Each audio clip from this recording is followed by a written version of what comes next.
Wayanad 900 കണ്ടിയിൽ റിസോർട്ടിലെ tent തകർന്ന വിനോദസഞ്ചാരിയായ യുവതി മരിച്ചു. 900 വെഞ്ചേഴ്സ് എന്ന റിസോർട്ടിൽ നിർമ്മിച്ചിരിക്കുന്ന ടെന്റാണ് തകർന്നു വീണത്. കമൽ വിവരങ്ങളുമായി ചേരുന്നു. കമൽ, ഇതെന്താണ് സംഭവം, എങ്ങനെയാണ് ഉണ്ടായത്, വിശദാംശങ്ങൾ? വിവരങ്ങൾ നമുക്ക് ലഭ്യമായി വരുന്നതേ ഉള്ളൂ മോത്തി.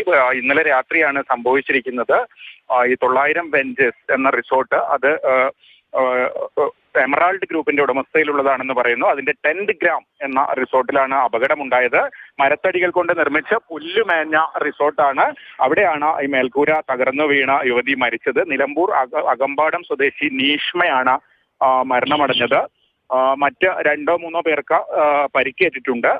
വളരെ ഉള്ളിലേക്കുള്ള സ്ഥലമാണ്, പ്രത്യേകിച്ച് ഏലത്തോട്ടങ്ങളൊക്കെയാണ് 900 കണ്ടിയിൽ ഉള്ളത്. അതുകൊണ്ട് തന്നെ ഈ ടെന്റ് ടൂറിസത്തിനാണ് അവിടെ പ്രാധാന്യം ഉള്ളത്. കൂടുതൽ കെട്ടിടങ്ങൾ നിർമ്മിക്കാൻ പറ്റുന്ന സ്ഥലമല്ല. ഇത്തരത്തിൽ ടെന്റ് ടൂറിസം വ്യാപകമായ ഒരു മേഖലയാണ്.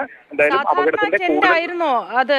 കാരണം സാധാരണ ടെന്റ് നമുക്ക് മനസ്സിലാവുന്നത് അത്ര അധികം ശക്തിയിൽ ഉള്ള അല്ലെങ്കിൽ അത്രയധികം ഭാരമുള്ള വസ്തു കൊണ്ട് നിർമ്മിക്കുന്നതല്ല ടെന്റുകൾ. ഇതെങ്ങനെയായിരുന്നു നിർമ്മാണം? മരണത്തിലേക്ക് നയിച്ചത് എന്താണ് കാരണം?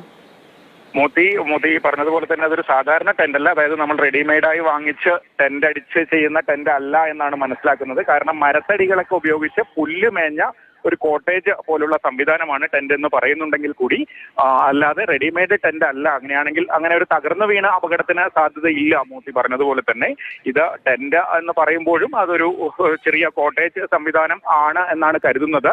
എന്തായാലും നമുക്ക് അതിന്റെ കൂടുതൽ വിവരങ്ങൾ ലഭ്യമായി വരുന്നതേ ഉള്ളൂ.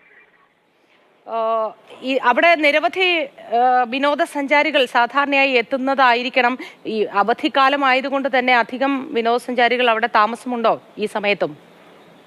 വയനാട്ടിൽ കൂടുതൽ വിനോദസഞ്ചാരികൾ എത്തുന്ന ഒരു സമയം തന്നെയാണ് അവധിക്കാലം ആയതുകൊണ്ട്. പ്രത്യേകിച്ച് 900 കണ്ടി എന്ന് പറയുന്നത് കുറച്ച് സാഹസിക ടൂറിസം, വലിയൊരു മലകയറ്റമൊന്നുമില്ല. 4 വീൽ ജീപ്പിൽ എത്തിപ്പെടേണ്ട ഒരു സ്ഥലമാണ്. ഏലത്തോട്ടങ്ങളും വനവും ഒക്കെ ഇടകലർന്ന് കിടക്കുന്ന പ്രദേശമാണ്. സമീപകാലത്ത് വയനാട്ടിലെ ഏറ്റവും കൂടുതൽ ആളുകൾ ഒരു പ്രിയപ്പെട്ട ഇടമാണ് ഈ 900 കണ്ടി എന്ന് പറയുന്നത്.